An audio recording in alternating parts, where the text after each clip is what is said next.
If you are an international student or intending international student who wants to study in the UK, you already know what you need financially, or if you don't know, I will probably leave a link to where you can check, but I'm sure you know already what you need financially to show to the UK Embassy or UK Visa and Immigration Office. But in this video, I am going to give it to you straight, what you actually need so that you can be comfortable for the first 6 months or first 5 months in the UK. Because what they said and what you need are two different things. So if you want to know how much and what you're going to use your money for when you first arrive in the UK, then please keep on watching. I'm getting forget.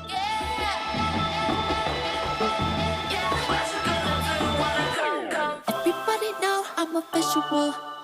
Yeah, I kill it cold like a criminal. I'm everybody's type, but nobody can deny. Cause you know I get it, I'm getting freaky. Yeah, I'ma bring the crazy. Get that freaky on, get that freaky on. Hi guys, welcome back to my channel. My name is Omomi, aka Petite Diva. I am a University of Nottingham alumni and a Developing Solutions Scholarship Award winner. In this educational series, I talk about things that you need while applying to the UK, the whole visa application, the whole admission process, tips and tricks to make sure that your stay in the UK as a student is enjoyable, tips and tricks to save money, tips and tricks to make more money, and everything that would just make your experience wonderful. So if you like videos such as this, please don't forget to subscribe to this channel by clicking on the red button that says subscribe, and don't forget to click on the bell notification icon by the side so that you're notified anytime I upload videos. If you want to apply for a UK visa as a student, or if you want to apply for the UK student visa, you're expected to show a certain amount in your account. It's supposed to stay in your account for at least 28 days without going below the amount that you need. So depending on your school fees, you know how much. Depending on whether you're living in London or outside London, there's a certain amount. For outside London is £1,023 per month, and you're supposed to show at least that the amount that you need for 9 months. So it's 9 months times £1,023. In for London, it's about 1,200 and something pounds. I'm not sure about that, times 9, and then your school fees, remaining school fees, and the rest. But that aside, leave that aside. This video is talking about what you will need initially when you arrive, because the 1,023 and the 1,200 and the rest, the UK VI is expecting that you spend that every month. But when you arrive, things are different. 1,000 per month is not going to be enough. You cannot say, oh, I'm going to pay another 1,000 next month. No. The money you will spend when you initially arrive will be much more than 1,000. So this video is going to break down the expenses and also enable you plan so that you can be as comfortable as you can when you initially arrive.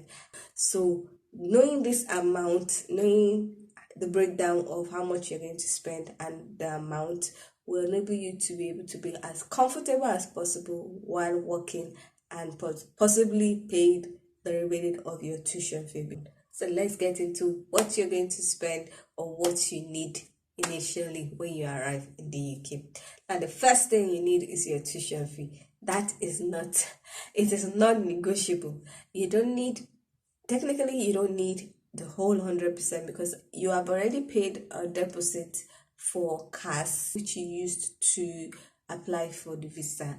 But depending on the installment payment plan of your school, if you've not watched the video where I talk about a lot of schools that have different installment payment plan that are favorable to international students. You need to check it out. So ideally I would say that you should have 60% of the remaining of your tuition fee. So if your tuition fee was like 12,000 and you've already paid 3,000, it will remain like 8,000.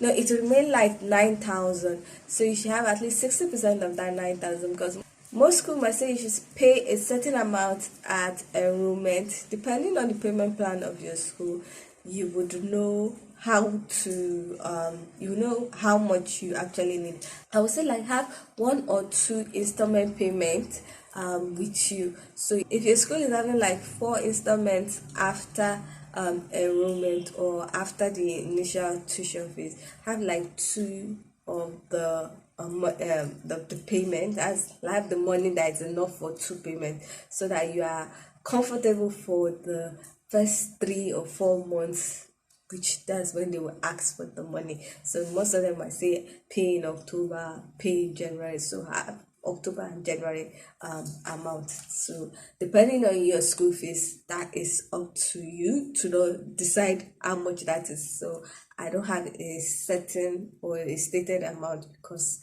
school fees differ. Now the second one is house rent. You need to have enough money for 4 to 5 months or 6 months, because most of the landlords in UK will ask for a guarantor, and if you don't know anybody there, they would ask that you pay about 6 months or 3 months rent upfront without the deposit. The deposit is usually like 1 month that's 1 month's rent.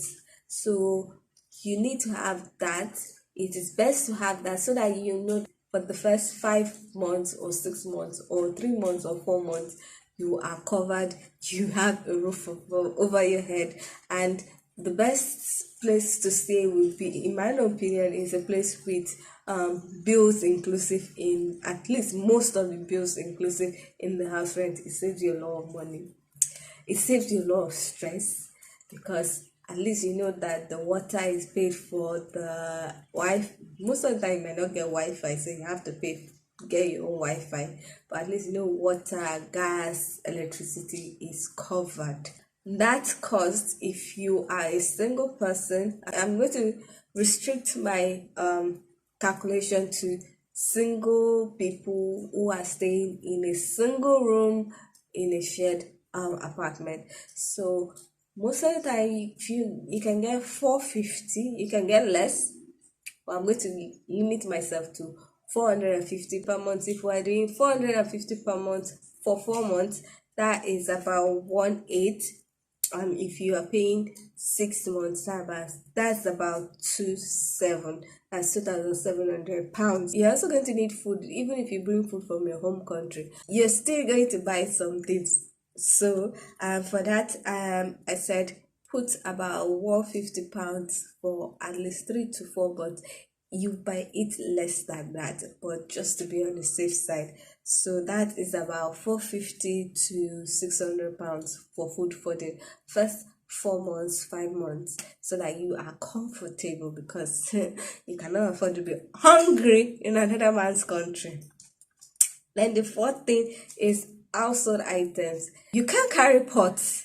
I don't know, some people carry pots from their home country, but I'm like, why are you carrying extra load? Because pots have weight, so I don't know why you're carrying it. And then some houses, their cooker have specific pots that you can use. So if you carry pots and then you find out that the cooker does not accept that pot, any which way, you have to buy pots, pans, household items, mops, dishwashing liquid, laundry detergent, plates, spoons, bedsheet, pillow, the rest. So I would say initially you might need like £200, £300, £400, depending on your taste.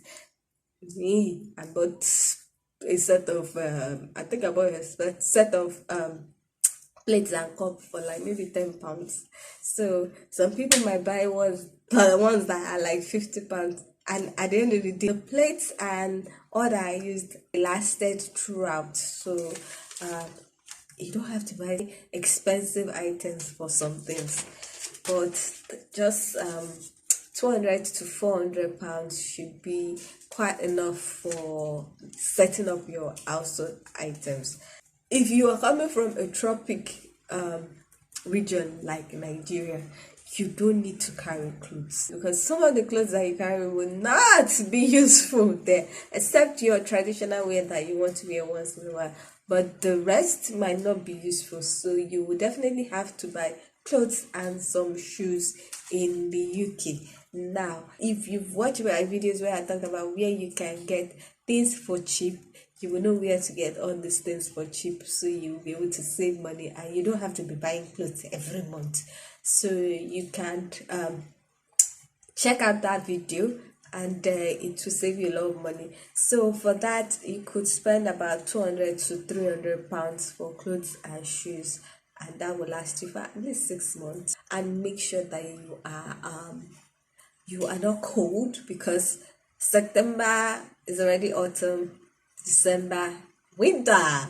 So you also have to buy like winter boots, because your normal canvas would not work. You could slip and fall and have bruises and a whole lot of things. So get some winter boots that have grip. And then another thing is bus pass. Bus pass is a lifesaver, especially as a student. Most cities have their buses, and you can get their card. You can buy in monthly bus pass, you can buy weekly, you can buy yearly. In my school, the local bus company came to school and said we can get a year student pass, and you don't have to get another bus pass. You just use your student ID card. So they put the money in the student card. So when I was taking the buses, I didn't have to pay £1 like every other person with a student ID card. I've just swiped my student card. So that is something that saved me a lot of money, even though I didn't really go out like that. But when I started working, I knew that bus pass as a student was really helpful, because if you are working and going on the buses like almost every day, you need a bus pass. And it's better you get the student plan, because that saves you a lot of money too.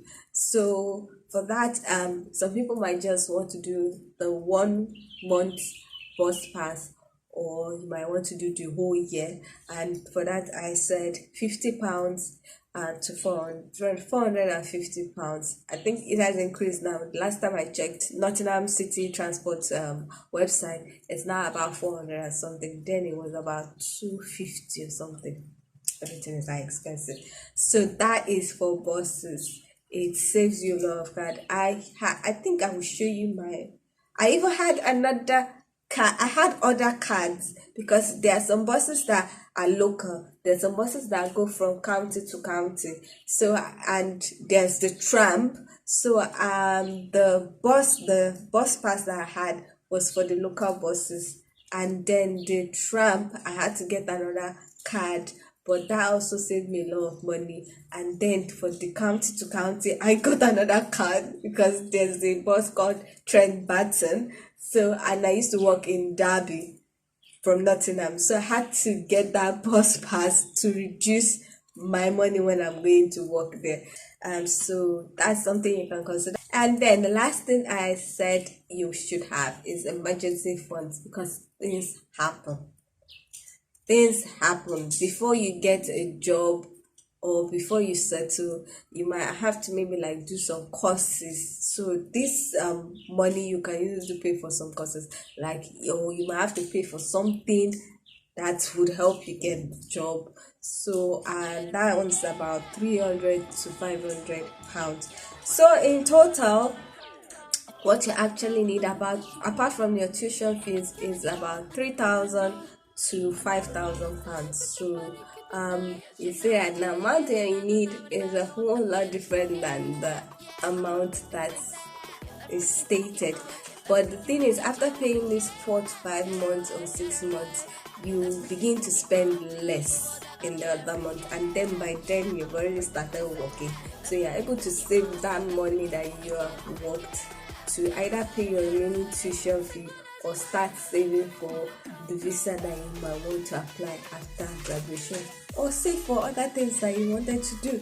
So, but having this money and using it appropriately would help reduce a lot of the stress that you might feel, because schoolwork is there. You don't need to feel other stress. So hopefully this helps somebody thinking about relocating to the UK as a student, and it will help you avoid some of the issues that other people like me had, because there was nobody to tell me all this. If you like this video, please give it a thumbs up. If you are not yet subscribed, please consider subscribing by clicking on the red button that says subscribe, and don't forget to click on the bell notification icon by its side so that you're notified anytime I upload videos. So thank you so much for watching. I hope to see you in the next one. Bye.